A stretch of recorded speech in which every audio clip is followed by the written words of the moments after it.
Okay, I would like to call this regular council meeting of Monday, April 8th to order and recognize that we are gathering and governing on the unceded traditional territories of what is now known as the Comox First Nation.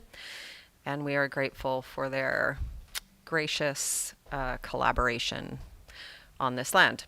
Could I have a motion to approve the agenda, please? I'd like to add an item to the agenda, a closed session at the end to discuss labor relations. Thank you very much. Do we have a seconder for that? Second. Thank you. All in favor? And that's the agenda. Minutes, we have adoption of minutes from Committee of the Whole, March 18th, and regular council, March 25th. Move the minutes. Second. Thank you. All in favor? And receipt of advisory planning, March 14th minutes, and Heritage Committee, March 21st minutes. So moved. Second. Thank you. All in favor? And our first item is unfinished business, Comox Valley against genocide. And there's a recommendation, request there.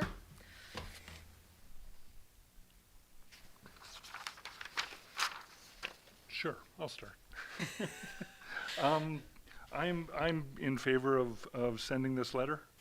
I think we were elected to lead, and we should show some leadership here and call out wrongs that are being committed, and send this letter in support of a ceasefire and humanitarian aid and all the other things that need to happen over there. Thank you. Seconder? I'll second it. Anybody other comments? Sorry.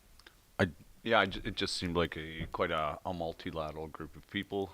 It was well represented. It wasn't any particular one group, and there was no negativity associated with that. I just felt it was in support of a broader initiative to bring some peace towards the world right now. So you can see that reflected well in our community. So. Yeah. Go ahead, Council.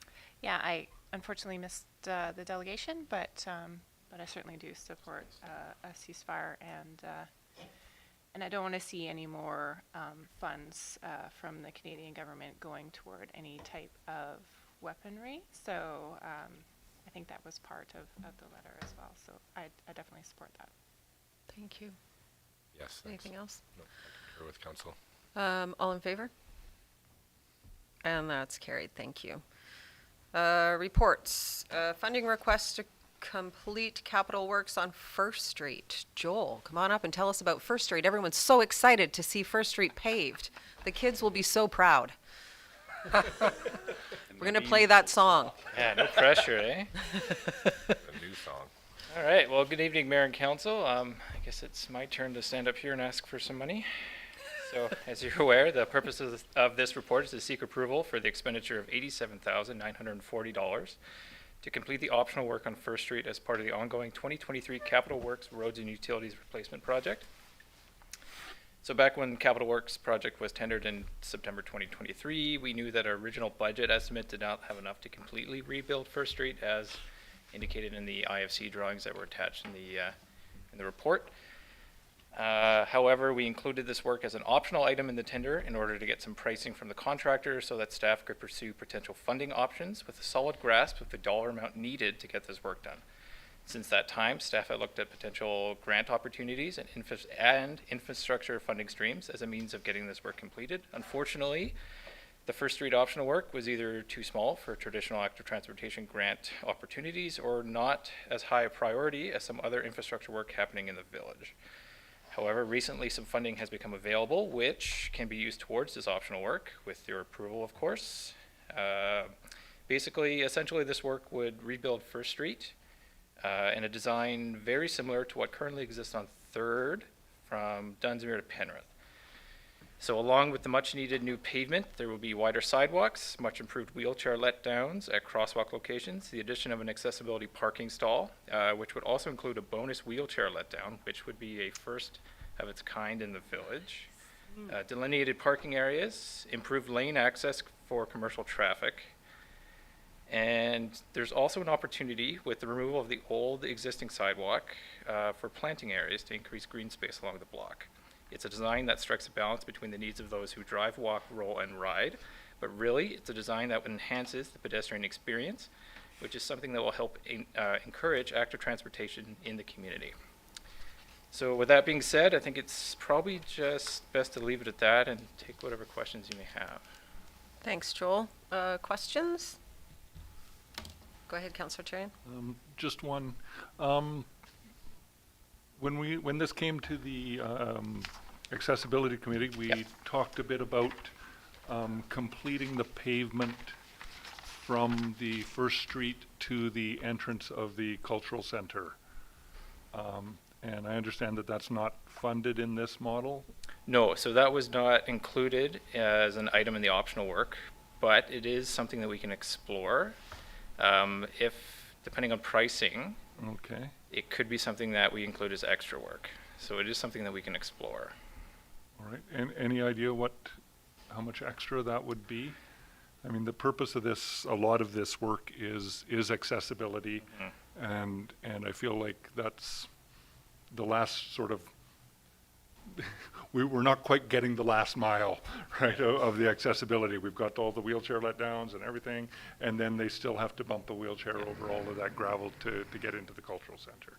Yeah, so In the based back, on the right. current unit rates that we have in the contract, we're looking at around $10,000. Now, that's not a guaranteed number, but like I said, it's something that we could explore and then come back with firmer pricing. Other questions? Go ahead, Councillor Kettler. Yeah, so you're looking for us to weigh in on what funds we want to use for this. Is that correct? Sure. Well, staff has recommended the local government action or climate action funds based on some timing of needing to use those funds before middle of 2025. But yes, definitely if you don't want to use that funding, then you could weigh in on that. Because the other options are community works, the linear asset, infrastructure reserve. Was there a third?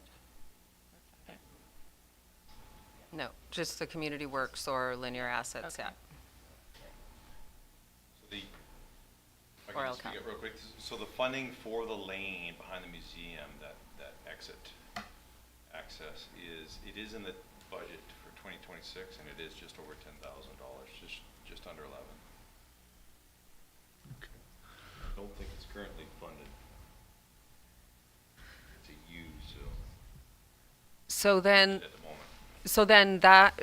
moment. so you're talking about extending the sidewalk up to that gravel entrance behind the museum? Well, just paving that little lane, that one little one. Oh, paving the lane. Sorry, paving the Oh. little one-way lane that comes out. Yeah, yeah. Just because that's the only way into the cultural center from town, really. Yeah, yeah. And it's not particularly accessible.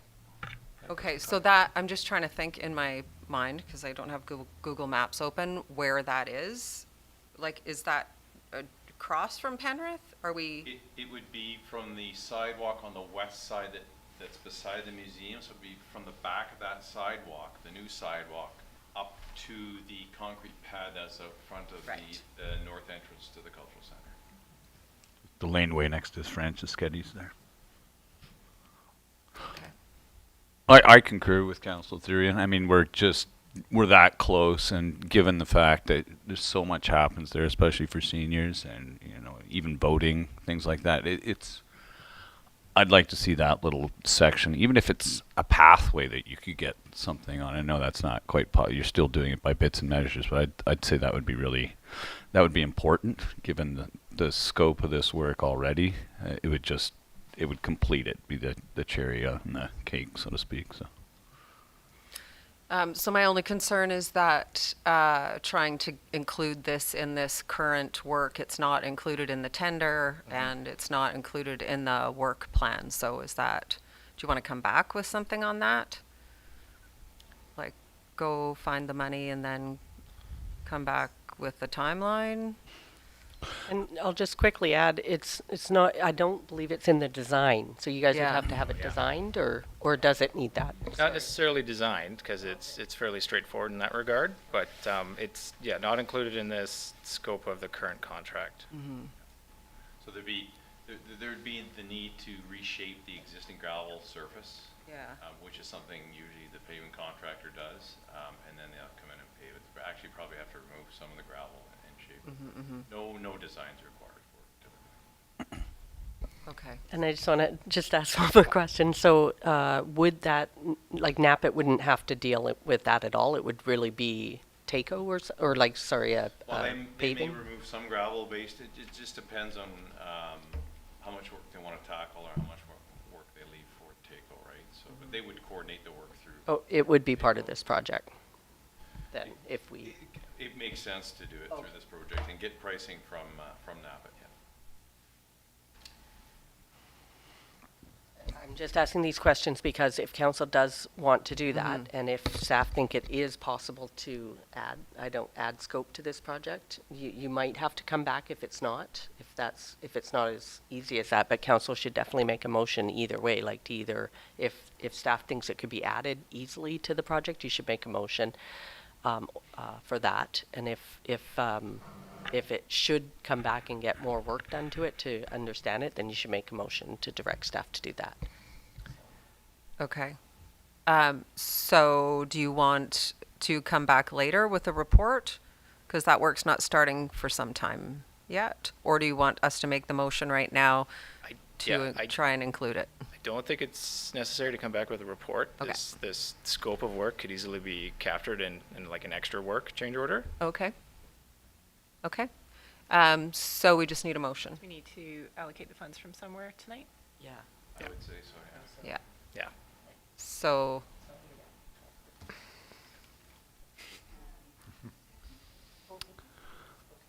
linear assets? You could use the local government climate action. Oh, there's more. funds. There's another 10 grand in Yes, there? yeah. Okay, awesome. Okay. Okay. Somebody wants Is to make that everybody motion? okay with that? Yeah. Yeah, Okay. that's great. So I'll make a motion that we increase the scope of the work to include that lane up to a price of $10,000. Is that? I don't think we should limit it, just. Leave the price out of it, maybe. You could use a maximum of 15 or something, I just don't know what the exact cost. Yeah. is, Okay, so. yeah, to a maximum of $15,000 and then the rest of the motion, where did it go? And then that council approve the additional work and proposed design for First Street between Penrith and Dunsmuir as shown in the First Street design drawing. Council approve the expenditure of $87,946 plus up to the extra $15,000 to complete the optional contract work on First Street as part of the ongoing 2023 Roads and Utilities Capital Works project to be funded from local government climate action program funds. And that council directs staff to bring forward an amendment to the adopted 2024-2028 financial plan to reflect this expenditure. Second. Thank you. All in favor? Awesome. Thanks, and thanks for your flexibility on that. That's a great addition. Thank you. Okay, community service partnership agreements. Come on up, Ryan.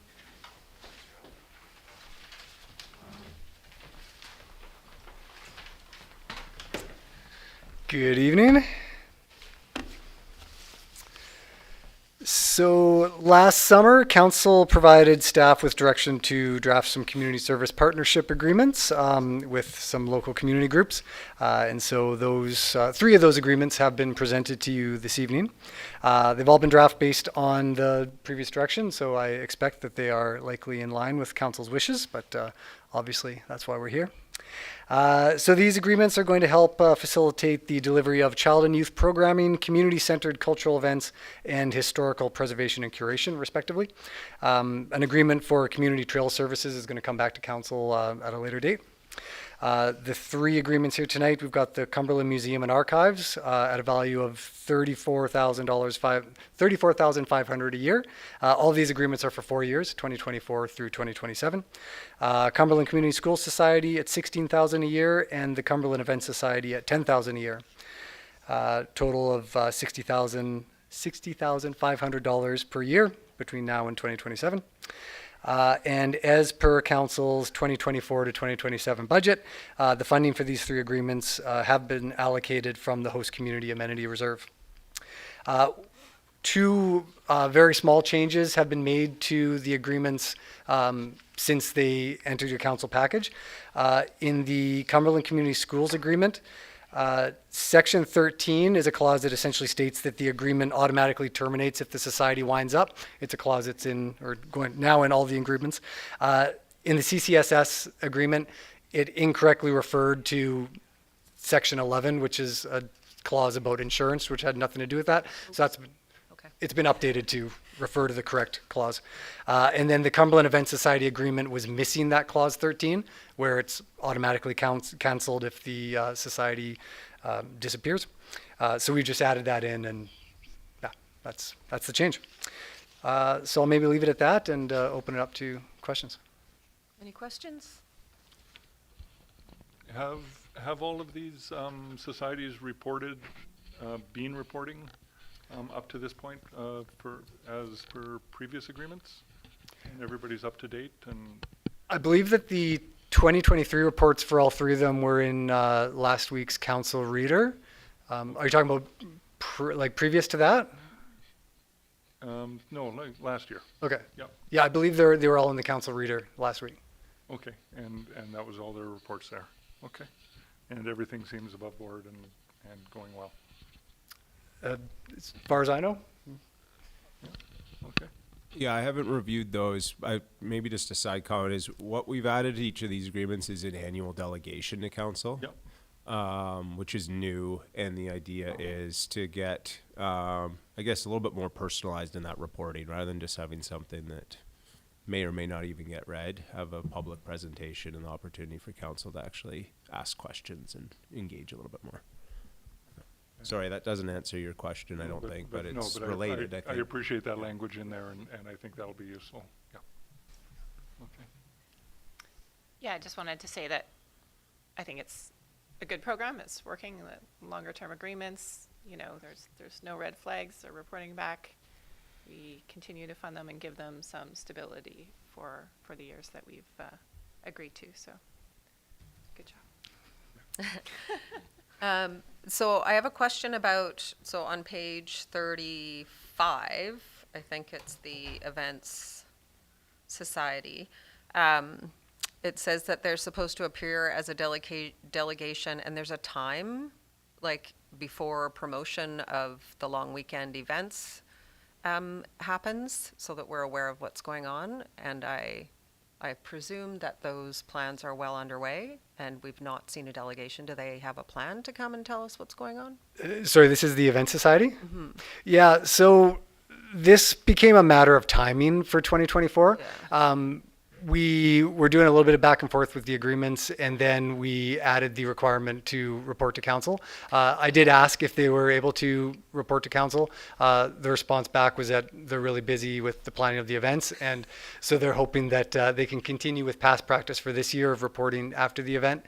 But then going forward, they would try to schedule something likely for February or March each year. Okay, thank you. Any other questions? There's a recommendation there. All right. I'll move the council authorize the, is that the one? Oh, yeah, okay. The council authorize the chief administrative officer and mayor to execute the agreement.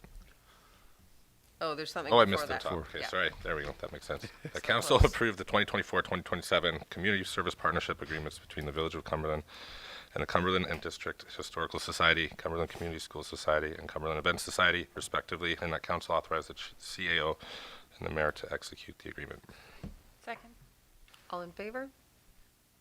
Thank you, and thanks to all those awesome organizations that do all that good work in our community. Road closure for Stokefest. Yeah, so this report is essentially seeking council decision on a request for the closure of 3rd Street between Dunsmuir and Penrith on Friday, May 10th of this year between 4 p.m. and 10 p.m. And it's, as you mentioned, being made on behalf of the organizers of Spring Stokefest, which is a mountain bike event. Altogether, the event features some jump park demonstrations, a film festival at the Cultural Center, and then specifically to the street closure, a show and shine kind of social event, which will supposed to include some live music and or a DJ that's going to run from 6 p.m. to 9 p.m. So staff are supportive of the closure, both operations and recreation. This applicant has hosted a street closure before with no major issues or concerns. We don't perceive any risk to public safety from the closure. In fact, it probably makes the event safer. We've been told that the businesses directly affected, like on 3rd Street, have been notified, and I've personally received letters of support from 5 of them. By my count, I can only think of 6 businesses in the area, and I've got no reason to believe that the other one would be not supportive. Yeah, and then finally, just the applicant's previous events seem to have been well received by the community. The proposed event is within the noise control bylaw, and so I don't deem this to be to be contrary to public interest anyways. Sorry, we're just counting businesses. I got 5. I got 7. You got 7. You got 6. So it's good. Yeah. There's a lot. One, the average. Right. that's right. That's right. Thanks. Appreciate To be that. fair, I'm probably counting 2 that are on Dunsmuir, so maybe not Right. technically. Right. Yeah, Not technically 3rd. Okay. but maybe that's a good moment to turn it over for questions or Who knows the real number? nobody knows. Questions? I got a comment.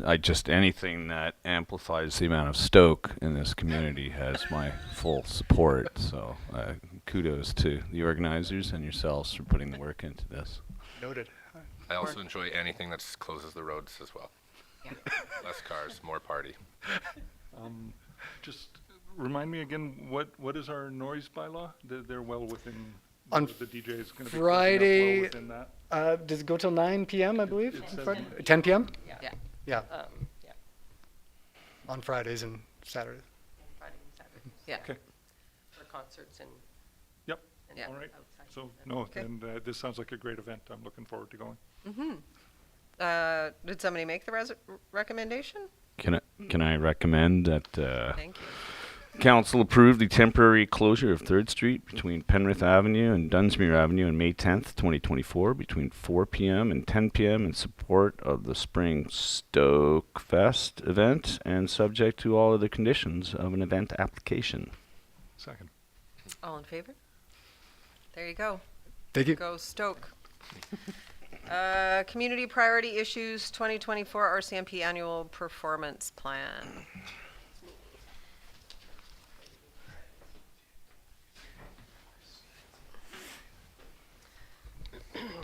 Okay, so this is really just a report for you to provide you with some information to get you thinking about some of the priorities you want to talk about with the officer in charge. Is that what he's? The acting officer in charge, who's actually going to be coming as a delegation at next meeting.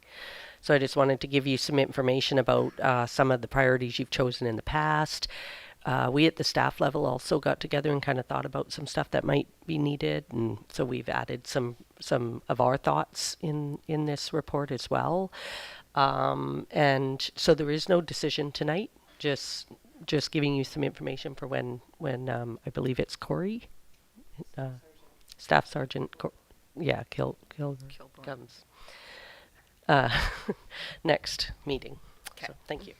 Councillor Kettler, did you have? Yeah, I was just wondering, when you look at the list for the broader Comox Valley, they've got a couple of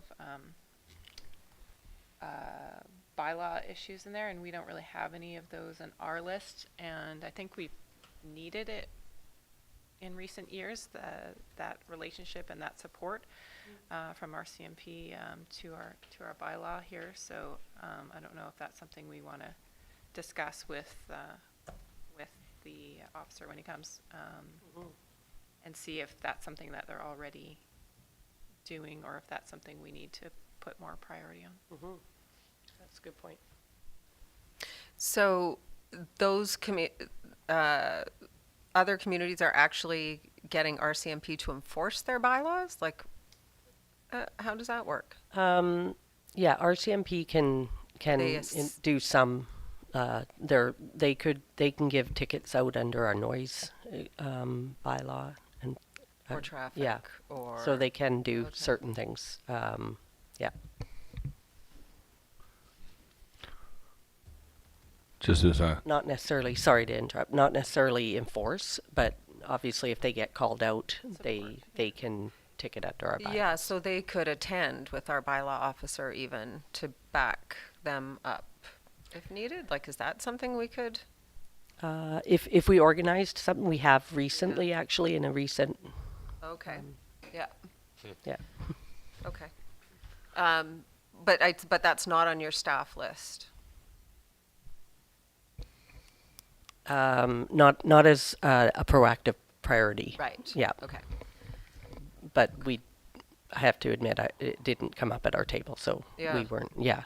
But we do think about it when it's needed, and we do Mm. talk to them, and we stay in touch with the Okay. RCMP. Okay. I just had a question. Mm-hmm. So we get the council reader every week, and that. Have you noticed? I can't uncover any patterns, but have you have noticed any complaint patterns that maybe that have arisen time and time again, aside from the obvious ones that have changed over previous years' priorities? Dogs. I mean, dogs, but that's more of a Cougars. yeah. That's a CO one, but Through the, I have to be honest, I haven't actually looked Yeah. at that level, so I could start to look at some patterns. it's hard to definitely. tease Yeah. out the patterns just from letters that do come in. But I will say part of the wanting to work with them on the education for crime prevention came from reading various social media sites and just seeing that we thought that maybe that could be used. But yeah, it would be useful maybe to start looking at patterns with the reader. So yeah, I will. Yeah, like there was a whole, catalytic converters recently. There was like other, I don't know whether that's a trend. I mean, I know it's a trend everywhere. I don't know whether there's anything they can do about it. well, I think they have crime analysts too within the RCMP. I'm not sure if they have one locally here in the valley, but in other communities they definitely have a crime analyst, which tends to try to be a bit more proactive about things. Maybe we can ask them about that when they send their liaison. Yeah, I mean, I think the park definitely needs the support out there in the summer. Sorry, the campground is what I mean by park. And I like the idea of the late evening and early morning patrols, just because we do get comments about things happening in the middle of the night more than we do things happening in the middle of the day. Any other thoughts, questions? Just curious if they have a set patrol out in the summer, or is that something we request? Or if We could- request, and then I don't know, like, they don't really tell us when they. We do pay 30% of our policing, so it would be nice if we kind of like had a So all of steady- our policing is paid for. We pay 30% and the province pays 70%. It's not like we pay less for our policing because we're a small community. It's just that a different payer pays. It's important for the community to know that we do pay fully for our policing costs. and then also seem to not have any patrols or such like that. So there doesn't seem to be any consistency in that regard, which would be nice to see at some points, not so much at others. You know, Yeah. busy summer times and stuff. Yeah, so good questions for when, I can't remember his title, but when he comes next meeting, for sure. This will be his first time here, probably. I I don't know, think right? so. I think he came with Mike Was that him? before. I think so. I think it's the same person just filling in till the new person comes along. Yeah. Okay. So they'll have some familiarity anyway. So there's a recommendation there just to receive. I'll move receipt. Second. Thank you. All in favor? Thank you. And review of outstanding action items and council priorities. So last meeting, we went through all the list of Action items? action items. Thank you. Lost my words. and removed redundant ones and ones that had been completed or moved elsewhere. So it's not that this list is not happening, it's that it's either already happened or it's been delegated to a different process. As long as 1997's bottle drives happened, that's great. Right? So there's a recommendation there, if there's no questions or. I'll move the councillors. Oh, that's not it. Yep. No. Oh, Remove. again, I think it's these classes. Yeah, and I don't think you have to read the whole, No. he doesn't need to read Yeah. the whole, no. I'll move the council remove the following bullets and action items from the council items list, and that council rescinds the following policies under said bullets as well. Second. Thank you. All in favor? Thank you. Provincial legislation changes and land use mapping planning impacts. So exciting. Thanks, Courtney. Good evening, Mayor and Council. So at the end of 2023, the BC government passed several new pieces of legislation that apply across the province and impact our land use planning framework in the village. This report goes through 4 pieces of legislation and will explain the implications for the village. The short story is, if you've been tracking this closely, there is a June 30th deadline, June 30th of this year, for zoning bylaw updates to be made to implement small-scale multi-unit housing legislation. But this deadline doesn't apply to the village, and I'll explain that a little bit more in the report. We still need to make these changes, we just have a little bit more time to do them. So I'll go through each of the pieces of legislation. Bill 44 is the small-scale multi-unit housing I was just referring to, and that legislation establishes rules for infill development. The small-scale multi-unit housing, that's about buildings that can fit into regular sort of traditional single-family neighborhoods, things like secondary suites, ADUs, triplex, townhouse, fourplex. So part of the requirements Cumberland's already doing has been for years. And so that requirement now, which is required across the province, is that a secondary suite or ADU has to be permitted in every single family zone. So Cumberland was already doing that, no change required. And then the next piece is that the 3 or 4 units that must be permitted on each lot in single family zones. 3 or 4, it depends on the lot size. Very small lots only need to have a maximum of 3 units, but most in Cumberland would be the size where 4 units would be required. So I said I'd give you a little bit more information on why we aren't required to meet the June 30th deadline. There's a couple of tests. So the first one is our population is below 5,000. So the legislation starts off by saying if you're below 5,000, you don't have to do this. Except if there is a regional growth strategy covering your area, and it defines an urban containment boundary, and your municipality is wholly or partly within it. And if that doesn't apply, that you have an official community plan urban containment boundary. It took us a while to get to the point with quite a bit of analysis of our regional growth strategy. We met regionally with planning managers and went through all the details, and we have come to the understanding that the regional growth strategy does not define an urban containment boundary per this legislation. What the regional growth strategy does, in short, it says that each municipality should define their own urban containment boundary within its boundaries. And Cumberland hasn't done that yet. I shouldn't say yet. Cumberland does not have an urban containment boundary in our official community plan, but at the staff level and in the discussion with the APC so far, we're exploring, presenting to the community and council to establish an urban containment boundary. So in anticipation of the next census, counting a population of over 5,000, and or the official community plan perhaps prior to that next census establishing an urban containment boundary, we are, with the growth scenarios for the official community plan review currently underway, we are working towards implementing this small-scale multi-unit housing. We just don't need to do it by June 30th. The dates we're looking at are the end of 2025.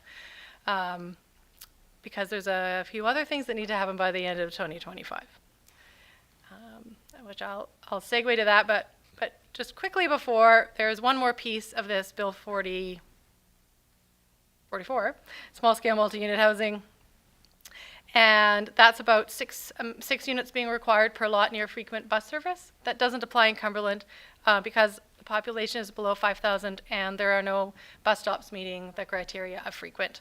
And even when our population is above 5,000, we're still not close to having that frequent bus transit, so we are not planning for or anticipating that 6-unit requirement.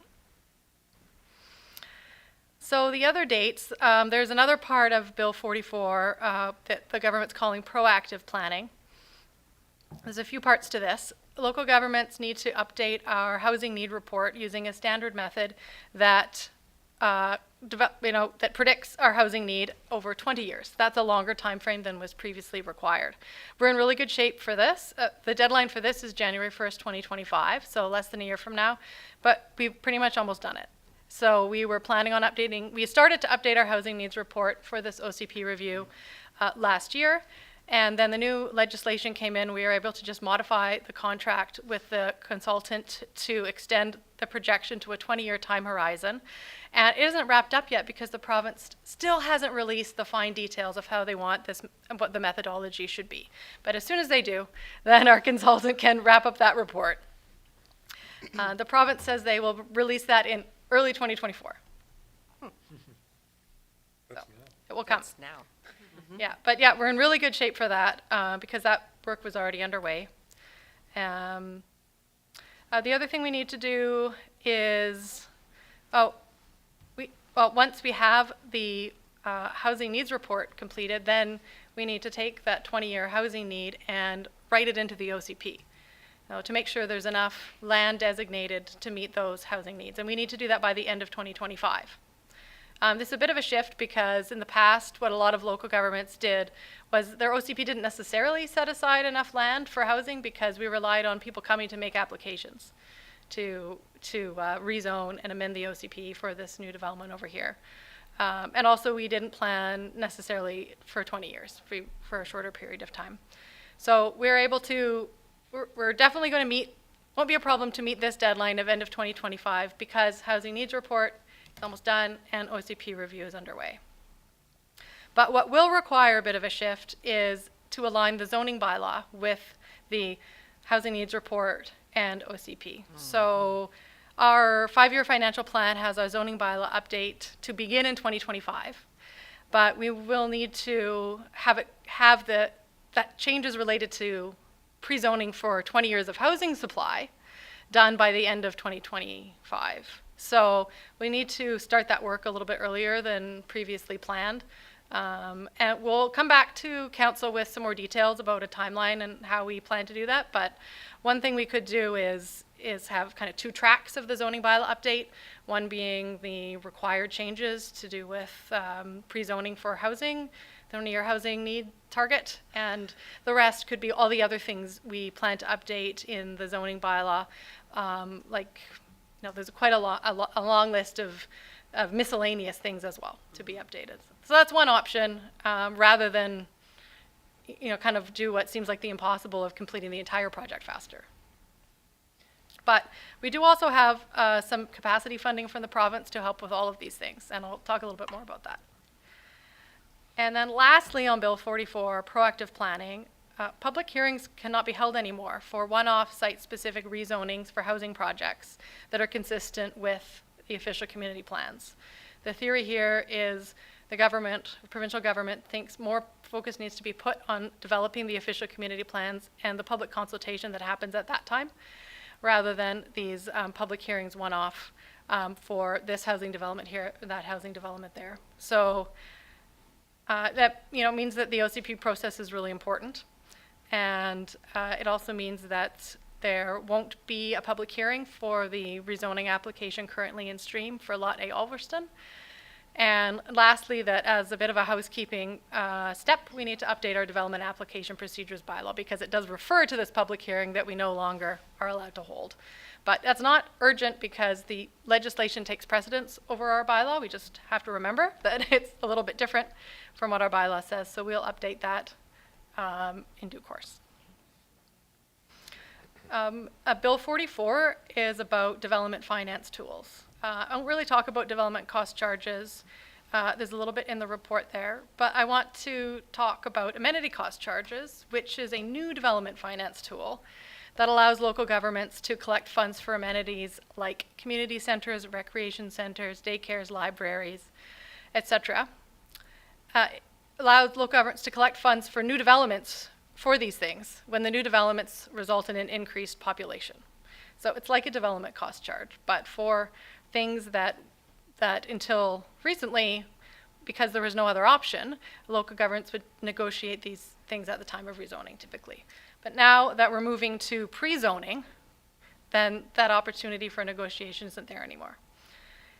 So I'm really excited to learn more about this tool, and I'll bring back to you at some point a proposal for how we might begin a project, undertake a project to create an ACC bylaw for Cumberland. There's a bit of work. The capacity funding, again, will come into play, but we need to pre-identify what these community amenity projects might be and determine what they will cost, how much should be paid for by existing users and new users, set rates, have community consultation, pass a bylaw. Is there a ballpark for the rates that you could charge as a percentage of a project, or I didn't see that in there? Yeah, through the mayor, I think I just need to get back to you on that. I'm not sure. No, there's nothing. The province has just brought down all of this, and there's no details at all on any of it. That's why it's creating a lot of work for local governments and for planners like Courtney. And they just want it done by the end of the year. And they just want it done, no, right now, like at the end of June. They want it done, yeah. There's no deadline. So the ACC legislation is enabling legislation. We don't have to do it. But I think it's really important that we do, because otherwise we have no mechanism to collect funds for the amenities. Especially if we're going to be pre-zoning. Especially we're going to be pre-zoning. So it's actually a huge relief that we aren't required to pre-zone by June 30th, because then that would there's no way we could have an ACC bylaw adopted before then. So that would be a period of time where new developments can go ahead, get their building permits and build, and we haven't collected any ACCs. I think most local governments in BC will actually have that gap in time. That's just the reality of it. But on the other hand, there might not be a lot of uptake immediately. That's kind of what it's funny, that's what everyone's hoping for from a ACC perspective, but from a housing perspective, everyone's hoping that there'll be really fast uptake. So the last piece of my report is a little bit different, but it is lumped in with the housing legislation, and that's Bill 35 way back in the fall. It's like old news now. The Short-Term Rental Accommodations Act, which aims to return short-term rentals to the long-term rental market. These new rules only apply to communities with a population under 5,000 if the community is named in the legislation. Cumberland is specifically named in the legislation, so these new rules do apply.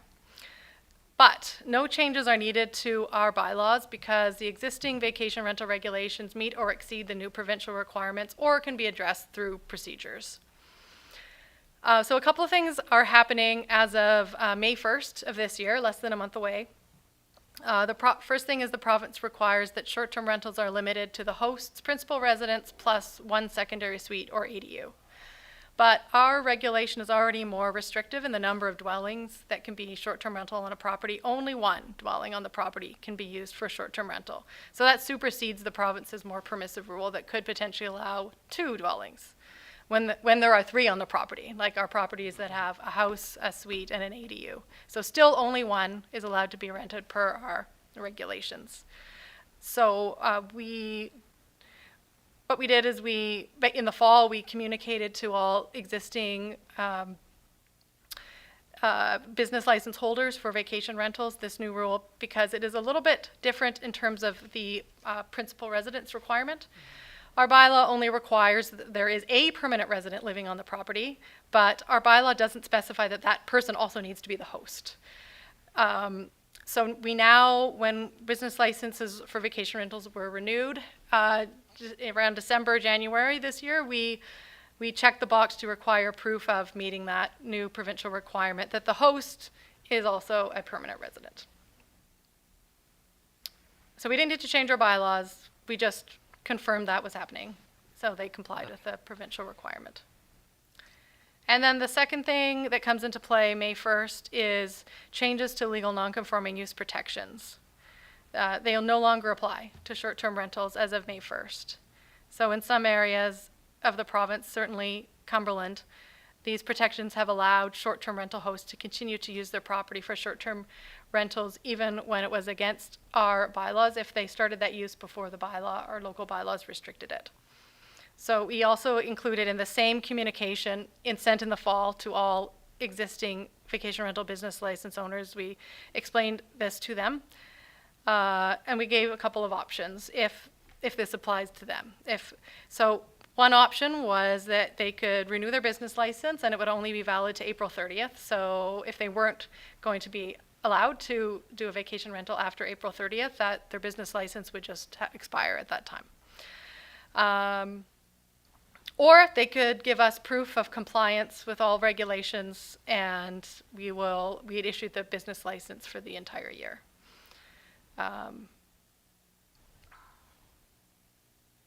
So that got a little bit confused there, but that basically it is up to the short-term vacation rental operator to prove that they are compliant with the requirements after May 1st. And we developed a scheme to make sure we weren't issuing business licenses for longer than they could be. Okay, so just one more thing I wanted to share with you, and that's just a little bit more about the June 30th deadline and the work that we did to come to the determination that this deadline does not apply to Cumberland. So we did speak with the province about this as well. You know, we asked the question, is provincial staff analyzing our regional growth strategy or other regional growth strategies, and are they keeping a list? Do they have their own determination of what our regional growth strategy has to say about urban containment boundaries? And they confirmed for us that that isn't work that they're doing, that it is up to the local government to interpret to determine what they need to do, what we need to do to comply with the legislation. And they said that we should write to the province before the June 30th deadline to outline our interpretation and what our plans are later on for making the zoning bylaw changes to implement the small scale multi-unit housing, which is what we would plan to do. Okay, thank you.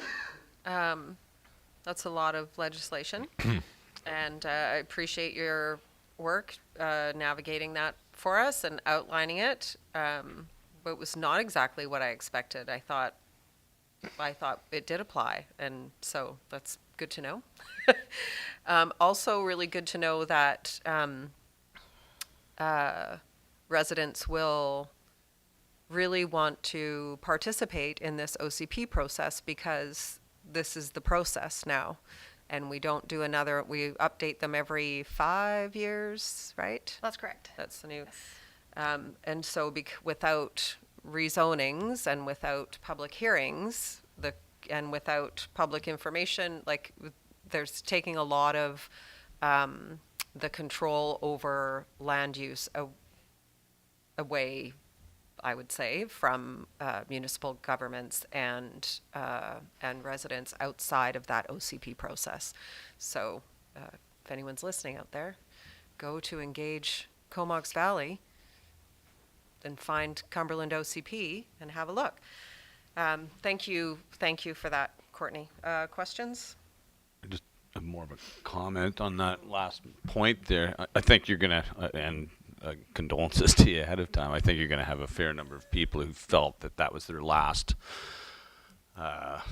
act of democracy, is being able to go out to a public hearing. Rarely have I seen them turn the tide of any particular small development. But what about larger things like, say, the Cumberland Hotel site, or things that are going to change maybe the form and character of a community? Will those still be privy to a public hearing, even if they fall under our OCP?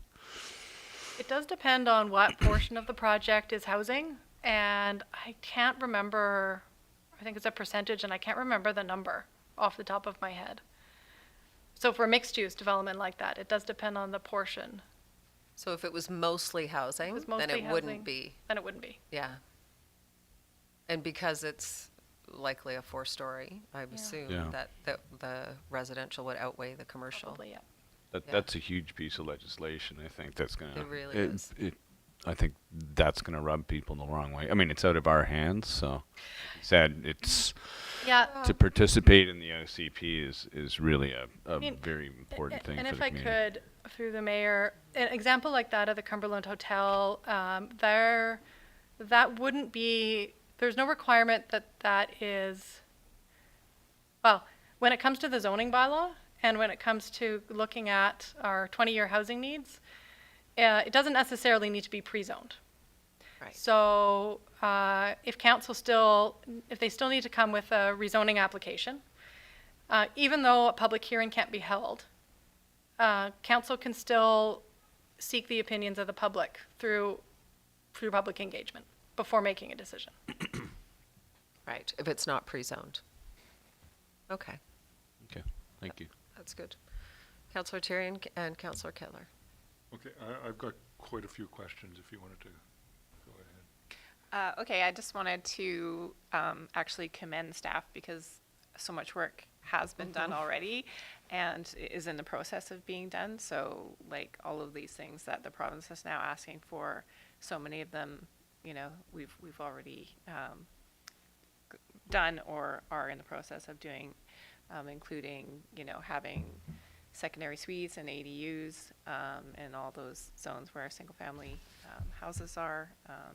You know, obviously the Airbnb legislation, not a lot of municipalities have put that forward. So I think we've avoided a pretty serious legislation crunch by doing some really good upfront work. So I just wanted to say thanks to staff for that.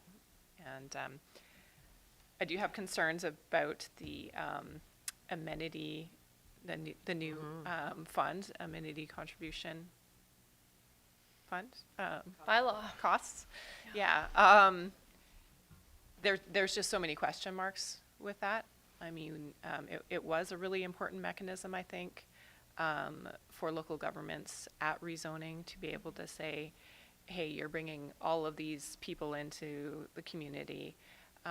We're going to need, you know, more rec space. We're going to need more parks. We're going to need, you know, all these, you know, more fire service, all those things, right? So I know that UBCM did a lot of, you know, good negotiating with the province to say, hey, that is an important source of funding for communities, and you know, this is the result of that. But I don't think it's been thought fully through, and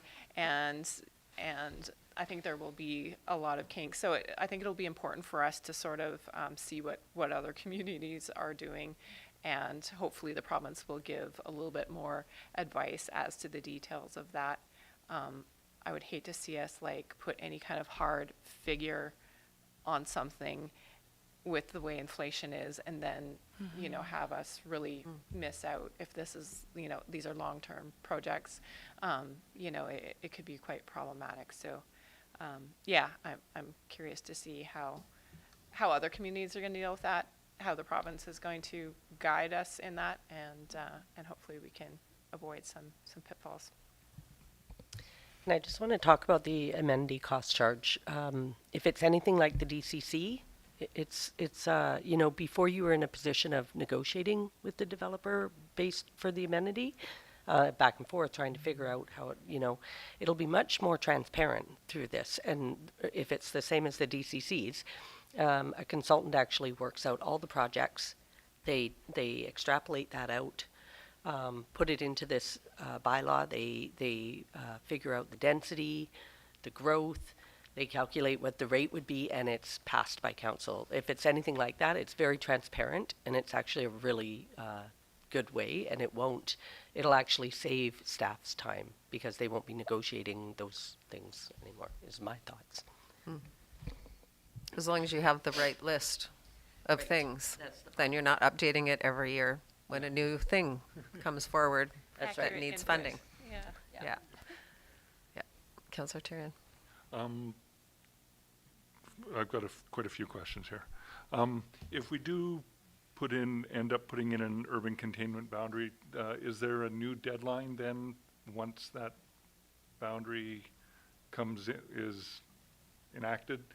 Is there a time period from there before we have to have all our ducks in a row there?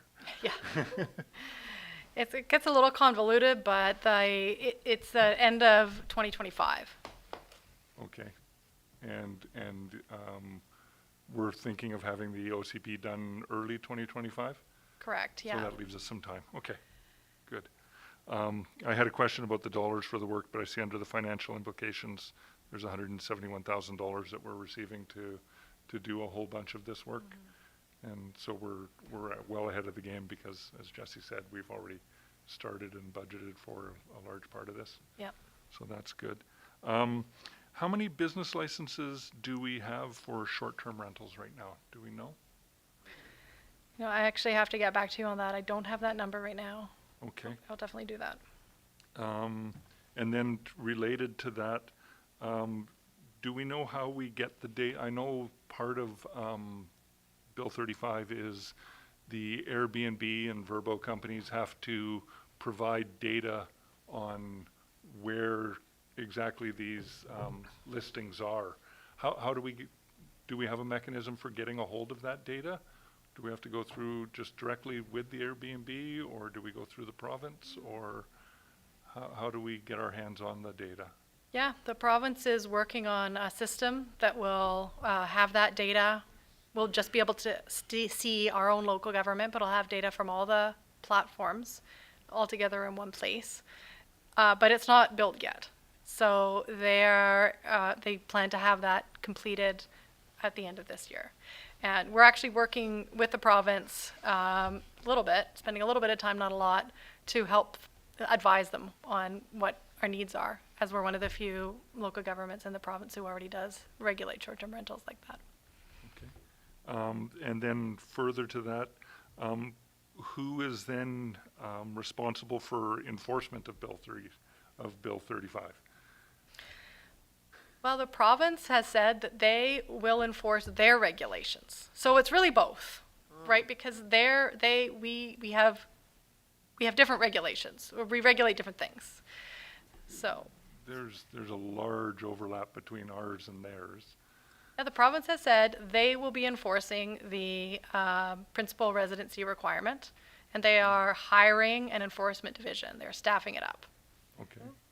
And is that going to be complaints driven, or are they going to actively be going out and using the data they get from Airbnb, or you don't know yet? My understanding is what they're saying, I believe, is that it be complaints driven. Okay. And they'd accept complaints from the general public and local governments. Okay.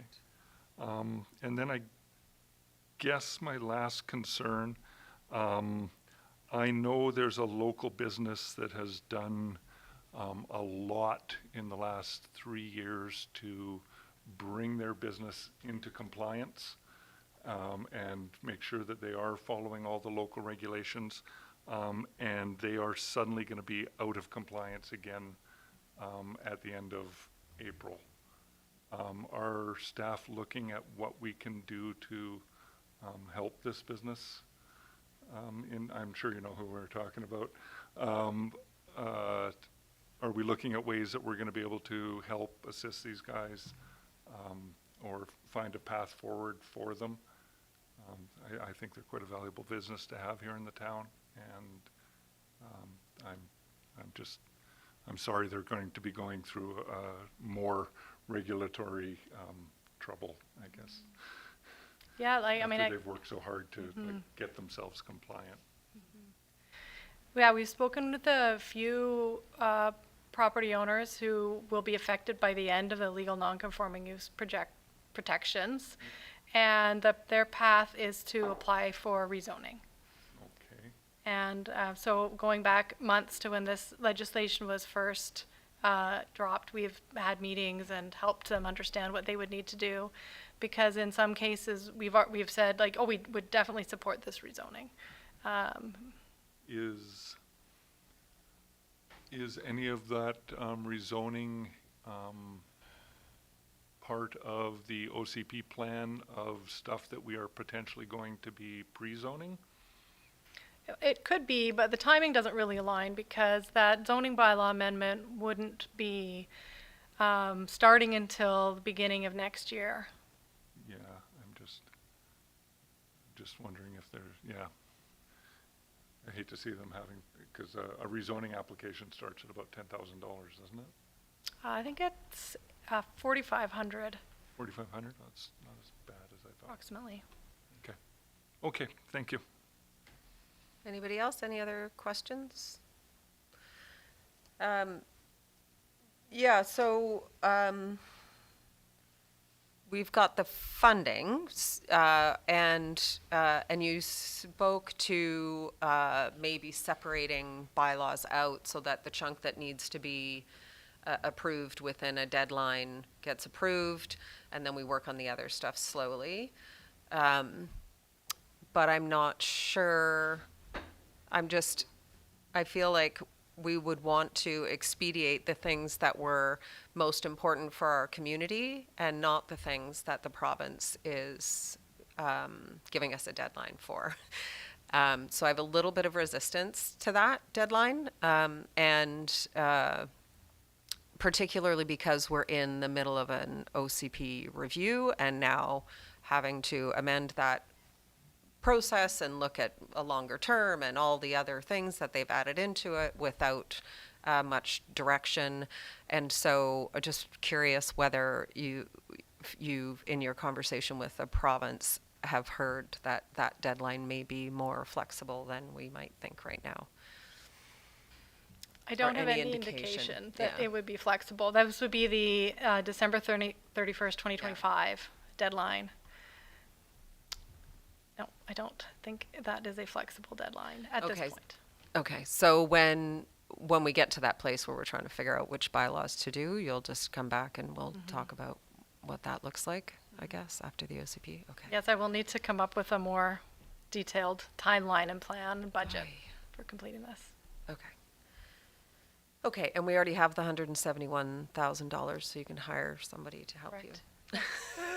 Good, good. Because sleep is important, just saying. Okay, so there's a recommendation there. I'd like to move receipt. Second. All in favor?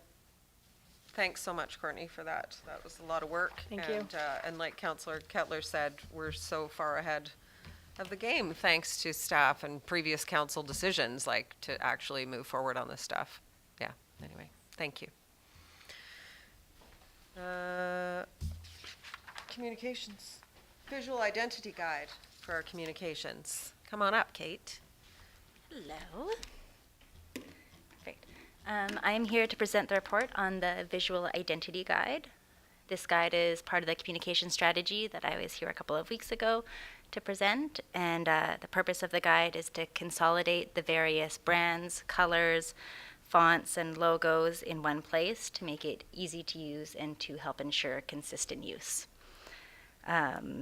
This will give the village a consistent look and feel in how we present to the public and create trust that our documents actually originate from the Village of Cumberland, so create some authority in our looks. The Visual Identity Guide showcases the Village of Cumberland official colors, the fonts that we use, the tone of voice, and the style of writing that is used in all external communications, as well as which templates to use when and their official headers and footers. All of this communication and information has already been created within the Village of Cumberland. We're doing is consolidating it into one place and to make it much more easy to use and find these items by staff. One of the things that we are suggesting is that we currently have an official logo of the lantern that is behind the mayor currently. And we also, other side, and they also have a sub-brand logo of the Shield logo that is used on parks and trails and signs for recreation. As the Shield logo is used on all signs, including the Welcome to Cumberland sign, it has started to become the external Village of Cumberland logo. We are suggesting that the village retain the official logo for all of our official documents, as it has an elevated status, including council reports, statutory notices, and that we slowly transition to using our sub-brand logo for all of our external identifiers for residents and for tourists. And this will help have one clear look for the village and be a little bit less confusing in having two logos that we are using. The suggestion is that Village will copyright their logos to ensure there's no unsanctioned use by them, by other groups or other businesses, and to help ensure the consistent and correct use of the visual identity guide, that all logo use and branding colors goes through a single department. If you have had the opportunity to look through the visual identity guide, you'll see it's laid out fairly clearly with our sub-brands being Parks and Rec, Trails, Public Works and Operations, and the cemetery. Does Thank you. anybody have any questions? Questions? Comments? Who made that shield? That is an excellent question. Yeah. It was presented as part of the Parks and Trails sign program when we were given funding to create new signs for all of the mountain bike trails and 2016? Is parks. that what It your was in report says? Yeah. 2016.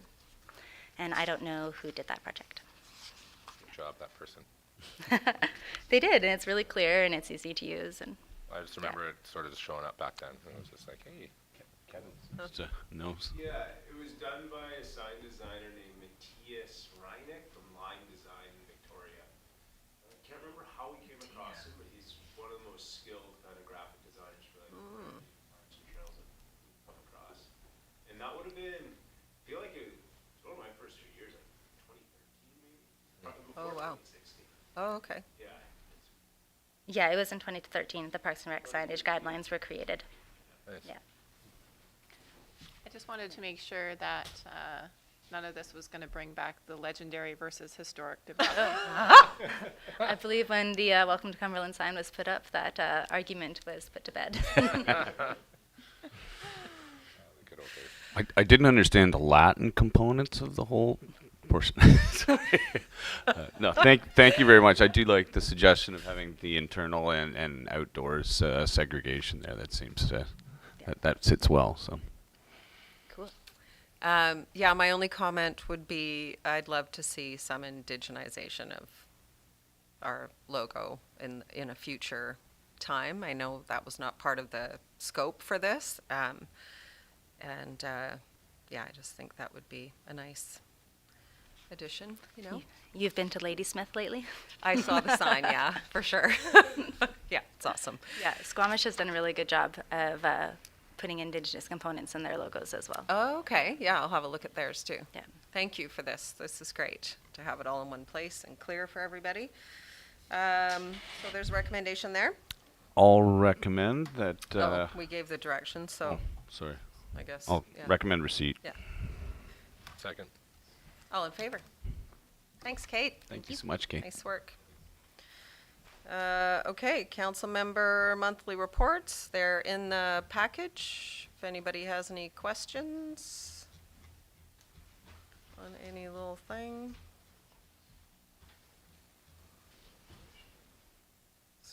Scrolling.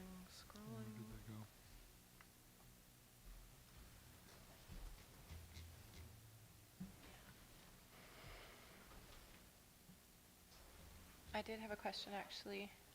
I'm not sure if it could be discussed open meeting, but it's about Guaxiados and where we're at with that.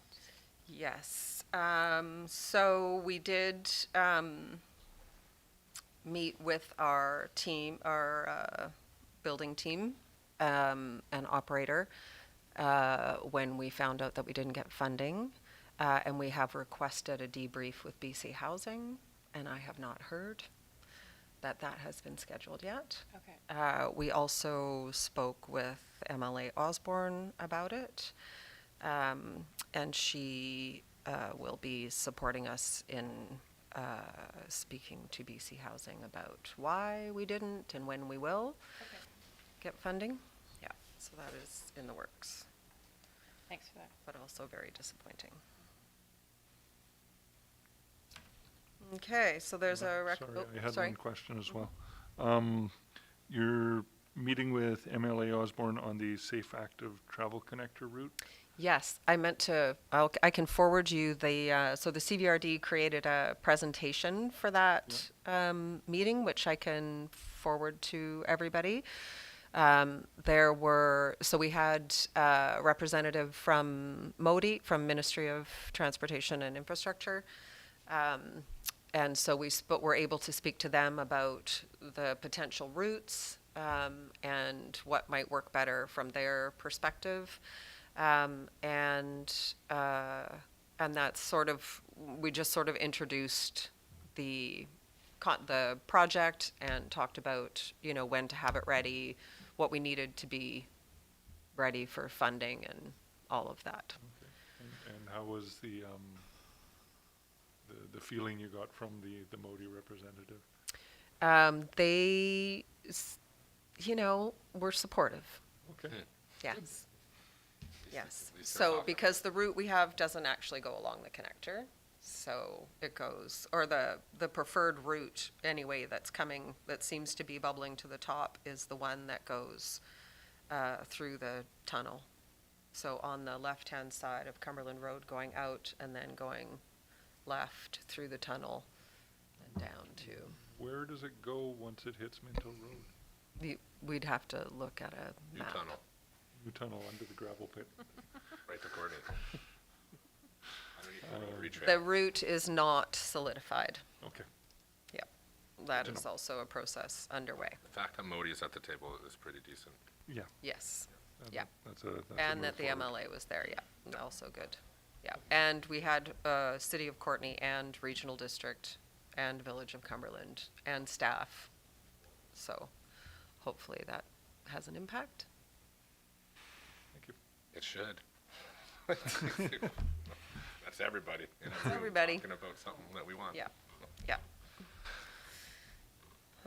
So if that's all the questions, there's a recommendation to receive the monthly reports. Move the council receive the member monthly reports for March 2024. Second. Thank you. All in favor? And the financial plan is there for adoption. I'll move the council. Yep. Yep. Right. Move the council. You showed it to us many times. Yeah, we've seen it. Council adopt 2023-2027 financial plan amendment bylaw number 1208-2024. Second. All in favor? And notice motions and announcement. Please do refer to the Village of Cumberland website to make sure that these meetings are happening before you come down here. The Advisory Planning Commission is meeting April 11th at 4 p.m. in council chambers. Following that meeting at 6:30, the Village Roundtable is meeting in council chambers. And then on April 18th, Heritage Committee is meeting in council chambers. Question period. Is there any questions? We don't have anyone in the audience that's not staff, so there's no questions there. No questions. Okay, so we have a motion to move to closed. Yes. I remembered. Yeah. I'll make a motion to move to close to discuss labor relations. Thank you. And a seconder? Second? Thank you. All in favor? Thank you.